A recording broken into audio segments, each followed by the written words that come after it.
Hello friends. तो जैसा कि पिछले क्लास में हमने डिस्कस किया था आयरन के बारे में, cast iron, wrought iron, pig iron के बारे में, उसकी प्रॉपर्टीज़ के बारे में हमने देखा, उसका उपयोग कहाँ किया जाता है, वो सारी चीज़ें हमने डिस्कस की। इस क्लास में हम डिस्कस करने वाले हैं बेसिकली स्टील के बारे में। तो स्टील क्या होता है, स्टील क्या, बेसिकली ये आयरन और कार्बन का मुख्य रूप से मिश्रण होता है, जिसमें कि जो कार्बन है यह कंबाइंड अवस्था में, संयुक्त अवस्था में पाई जाती है। कार्बन दो रूपों में होती है, एक होती है फ्री ग्रेफाइट के रूप में और एक होती है कंबाइंड रूप में। तो जो स्टील में कार्बन पाई जाती है यह कंबाइंड फॉर्म में पाई जाती है, संयुक्त अवस्था में होती है। कार्बन के परसेंटेज की बात की जाए तो लगभग इसमें 1.5% तक की कार्बन परसेंटेज मात्रा पाई जाती है। 0.05 से लेकर 1.5% तक की मात्रा स्टील में कार्बन की पाई जाती है।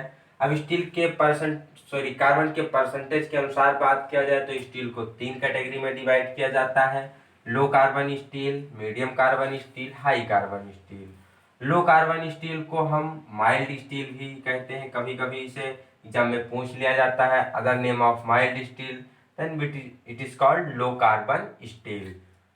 इसमें क्या होता है, जो कार्बन होता है उसकी परसेंटेज मात्रा 0.05 से लेकर के 0.3% तक होती है। ये भी दो कैटेगरी में होते हैं। अगर कार्बन परसेंटेज की मात्रा 0.05 से 0.15% तक की होती है, 0.15 तक की, तो इसे हम कहते हैं डेड माइल्ड स्टील। ध्यान रखेंगे, अगर 0.05 से 0.15 है तो डेड माइल्ड स्टील कहते हैं।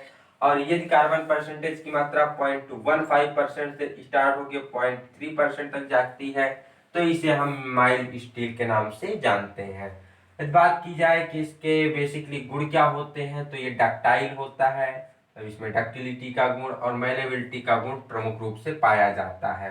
अब लो कार्बन स्टील वाले क्या होती है, डक्टाइल, तन्यता, मैलेबिलिटी, नम्यता उसमें पाई जाती है। इजी फॉर वेल्डिंग, मतलब ये आसानी से इसकी वेल्डिंग भी की जा सकती है। कैन बी केस हार्ड, क्योंकि इसमें कार्बन की मात्रा कम होती है इसलिए हम इसकी बाहरी सरफेस को हार्ड कर सकते हैं, मतलब इसको हम केस हार्डनिंग कर सकते हैं। ये भी पूछा जाता है केस हार्डनिंग किस स्टील का किया जाता है, तो केस हार्डनिंग के लिए लो कार्बन स्टील या फिर माइल्ड स्टील का प्रयोग किया जाता है, इसी के केस को हम हार्ड कर सकते हैं। केस हार्ड का मतलब उसके सरफेस पे कार्बन की मात्रा को बढ़ाना। किस फॉर्म में उपलब्ध होता है, तो ये वायर के फॉर्म में, तारों के रूप में, रॉड के रूप में, सीट चद्दर के रूप में या फ्लैट के रूप में, चैनल्स और प्लेट के रूप में पाया जाता है। कई प्रकार की शेप में आपके लो कार्बन स्टील वाले मेटल्स उपलब्ध होते हैं।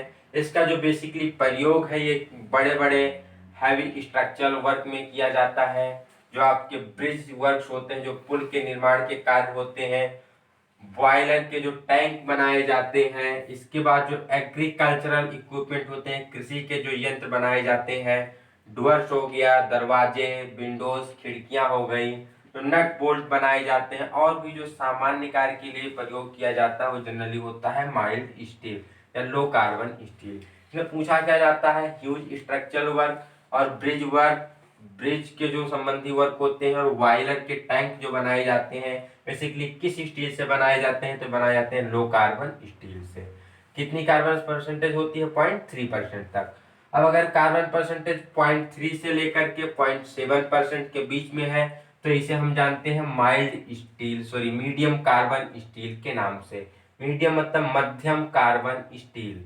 इसमें परसेंटेज कार्बन कितनी होगी, 0.3 से लेकर 0.7% तक की। ये क्या होगा, लो कार्बन स्टील से थोड़ा ज्यादा स्ट्रॉन्ग होगा और हार्डर होगा, मतलब इसकी जो कठोरता होगी और शक्ति होगी लो कार्बन स्टील से थोड़ी ज्यादा होगी।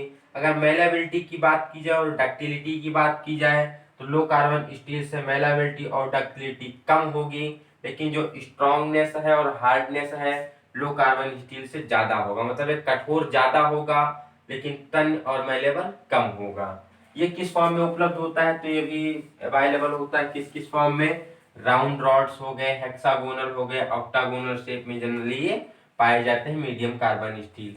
मीडियम कार्बन स्टील का प्रयोग कहाँ करते हैं, तो जनरली जो क्रोबार होते हैं फैक्ट्रीज में प्रयोग किए जाते हैं, वर्कशॉप में लिफ्टिंग के लिए जो क्रोबार प्रयोग किए जाते हैं, जो वायर रोप्स वगैरह होती हैं, वायर रोप्स हैं, पोप्स नहीं वायर रोप्स जो बनाए जाते हैं, तार बनाए जाते हैं वायर के, इसके बाद जो सिंपल हैंड टूल होते हैं वो भी मीडियम कार्बन स्टील के ही बने होते हैं। इसके बाद जो ऑर्डिनरी स्प्रिंग वगैरह बनी होती है मीडियम कार्बन स्टील की ही बनाई जाती हैं। मीडियम कार्बन स्टील में कार्बन कितना होगा 0.3 से 0.7% तक क्या होगा, स्ट्रॉन्ग होगा थोड़ा सा और टफ होगा, मतलब हार्ड होगा टफ होगा थोड़ा, बट मेलेबल नहीं होगा compare to low carbon steel. प्रयोग कहाँ करेंगे, crowbar, wire rope, hand tools और ऑर्डिनरी स्प्रिंग बनाने के लिए। नेक्स्ट है हाई कार्बन स्टील, जिसे उच्च कार्बन इस्पात या उच्च इस्पात स्टील भी कहते हैं। इसमें कार्बन की मात्रा कितनी होती है 0.7 से लेकर के 1.5% तक की कार्बन की मात्रा पाई जाती है। ये compare to other medium carbon steel और लो कार्बन स्टील की अपेक्षा तुलना की जाए तो ये ज्यादा स्ट्रॉन्गर और हार्डर होता है। इसमें डक्टिलिटी का गुण और मेलाबिलिटी का गुण बहुत कम पाया जाता है, क्योंकि ये काफी हार्ड होता है और स्ट्रॉन्ग होता है। ये आसानी से इसकी हम हीट ट्रीटमेंट प्रोसेस इस पे कर सकते हैं, fit for heat treatment process. जो भी उष्मा उपचार के गुण होते हैं, उष्मा उपचार की जो सारी प्रक्रियाएं होती हैं, हार्डनिंग, टेम्परिंग, एनीलिंग, नॉर्मलाइजिंग, ये सारी प्रोसेस हम इस पे आसानी से कर सकते हैं। बाकी जो लो कार्बन स्टील से मीडियम कार्बन स्टील थे, इस पे हम जनरली हार्डनिंग टेम्परिंग प्रोसेस नहीं करते हैं, बट हाई कार्बन स्टील पे सारे जो हीट ट्रीटमेंट प्रोसेस होते हैं किए जा सकते हैं। ये भी उपलब्ध होते हैं राउंड फॉर्म में, स्क्वायर फॉर्म में, हेक्सागोनल फॉर्म में, इस फॉर्म में जनरली उपलब्ध होते हैं। इसका प्रयोग जो बेसिकली है कहाँ किया जाता है, कटिंग टूल्स बनाने के लिए। जितने भी आपके कटिंग टूल्स बनाए जाते हैं बेसिकली हाई कार्बन स्टील से ही बनाए जाते हैं, जैसे कि चीजल हो गया, टैप्स हो गए, डाइस हो गई, फाइल्स, ड्रिल्स, हेक्सा ब्लेड हो गए, स्प्रिंग हो गए, गेज हो गए, जितने भी आपके कटिंग टूल्स वगैरह हो गए सब इसी के ज्यादा से ज्यादा बनाए जाते हैं, किससे, हाई कार्बन स्टील से। तो ये थे स्टील्स के कुछ पार्ट, लो carbon steel, medium carbon steel, high carbon steel. Percentage आपको याद रखना है, लो कार्बन स्टील में 0.3% तक होगी। अगर 0.15 दिया जाता है तो डेड माइल्ड स्टील होगी, 0.3 तक आता है तो माइल्ड स्टील या लो कार्बन स्टील। मीडियम कार्बन में 0.3 से 0.7% तक होगा और हाई कार्बन स्टील में 0.7 से 1.5% तक होगा। हाई कार्बन स्टील का प्रयोग कहाँ करेंगे, जनरली कटिंग टूल्स वगैरह बनाने के लिए।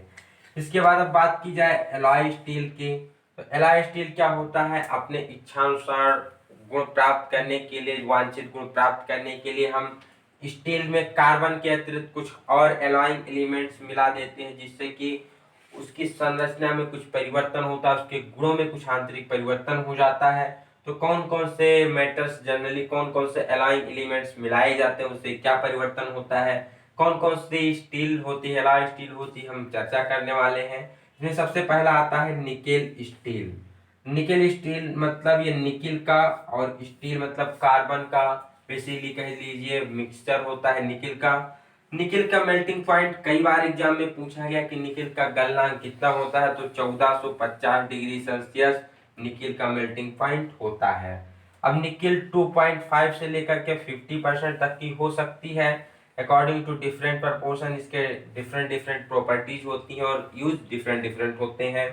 यह स्टील में 2.5 से लेकर के 3.5% तक निकिल है। निकिल को ही क्यों देख रहे हैं, क्योंकि जो बेस है ये निकिल का ही लिया जाता है और वो तो एलाइंग एलिमेंट्स के रूप में होते ही हैं, और जो बेस है वो निकिल है, इसलिए 2.5% से लेके 3.5% तक निकिल की मात्रा उपस्थित है। तो कैसा होगा, स्टील हार्ड होगा, टफ होगा और कोरोजन रेसिस्टेंट होगा, मतलब वो कठोर भी होगा पर्याप्त, उसमें सामर्थ्य होगी और जंग प्रतिरोधी होगा, जंग वगैरह उस पर नहीं लगेगी। तो 2.5 से 3.5% निकल मिलाई जाती है। तो उसका प्रमुख उद्देश्य होता है कि स्टील को हमें क्या करना है, कोरोजन रेजिस्टेंस बनाना है, उसे कोरोजन संक्षारण से बचाने के लिए 2.5 से 3.5% तक निकिल की मात्रा स्टील में मिलाई जाती है। यदि निकिल की मात्रा 3.5 एग्जैक्ट है तो क्या होगा, हार्ड और टफ होगा, तो वो काफी कठोर होगा, सामर्थ्यवान होगा। 3.5% निकिल वाले स्टील का प्रयोग कहाँ करते हैं, रिबिट बनाने के लिए। जो भी एरोप्लेन के पार्ट्स होते हैं उसमें कुछ जो पार्ट स्टील के बनाए जाते हैं उसमें करते हैं। एक्सिल शाफ्ट वगैरह बनाने के लिए हम इसका प्रयोग करते हैं। नेक्स्ट, ये निकिल की मात्रा 24 से लेकर 28% तक है। कितनी, 24 से लेकर 28% तक है। तो आपका बहुत ही ज्यादा कोरोजन रेजिस्टेंस होता है, उसमें संक्षारण प्रतिरोधक क्षमता बहुत ज्यादा हो जाती है। बेसिकली 24 से 28% वाले निकल स्टील का प्रयोग किया जाता है, जो ऐसे समुद्री जहाज जो कि पानी में डूबे रहते हैं उसके पार्ट्स बनाने के लिए हम प्रयोग करते हैं 24 से 28% वाले निकिल का। अगर निकिल की मात्रा 28% से ज़्यादा हो रही है तो निकिल क्या हो जाता है, नॉन मैग्नेटिक हो जाता है, उसमें चुंबक का गुण क्या हो जाता है, धीरे धीरे समाप्त हो जाता है। यदि निकिल की मात्रा 30 से 35% तक है स्टील में तो क्या हो जाता है, लो कोफिशिएंट ऑफ एक्सपेंशन, मतलब इसका जो थर्मल एक्सपेंशन होता है बहुत ही कम हो जाता है, इसमें ऊष्मा पाकर फैलने का गुण एकदम से नगण्य हो जाता है। इसलिए 30 से 35% वाली निकेल स्टील का प्रयोग करते हैं, जो वॉच के घड़ियों के पेंडुलम होते हैं और क्रोनोमीटर को बनाने के लिए किया जाता है। कई बार पूछा गया है कि जो घड़ियों के पेंडुलम होते हैं उस स्टील में कितने परसेंट निकेल की मात्रा पाई जाती है, तो 30 से लेकर 35% तक की मात्रा पाई जाती है। मोस्ट इंपॉर्टेंट इसमें होता है इनवायर स्टील। पूछा जाता है एग्जाम में कि इनवायर स्टील में निकिल की मात्रा कितने परसेंट होती है, तो इनवायर स्टील में निकिल की मात्रा होती है 36%। अगर 36% निकिल की मात्रा है इनवायर स्टील में तो ये भी आपका लो कोफिशिएंट एक्सपेंशन होगा, जो इसका थर्मल एक्सपेंशन होगा बहुत ही कम होगा, इसमें प्रसार जो होगा बहुत ही कम होगा। इसलिए जो इनवायर स्टील होती है इसका प्रयोग करते हैं प्रिसीजन इंस्ट्रूमेंट बनाने के लिए। जितने भी सूक्ष्म मापी यंत्र बनाए जाते हैं वो ज्यादा से ज्यादा इनवायर स्टील के ही बनाए जाते हैं। तो ये थी कुछ बेसिक स्टील के बारे में, और इसके बाद हमने डिस्कस किया निकेल स्टील के बारे में। नेक्स्ट वीडियो में हम डिस्कस करेंगे बाकी जो हमारे एलॉय स्टील है, जैसे कि हाई स्पीड स्टील हो गया, क्रोमियम स्टील हो गया, टंगस्टन स्टील हो गया, वैनेडियम स्टील हो गया, कोबाल्ट स्टील हो गया। इन सब के बारे में हम आगे आने वाली वीडियोस में चर्चा करेंगे। तो बने रहिए हमारे साथ, पढ़ते रहिए, मस्त रहिए। आज के लिए बस इतना ही, मिलते हैं नेक्स्ट वीडियो में, तब तक के लिए bye bye, best of luck.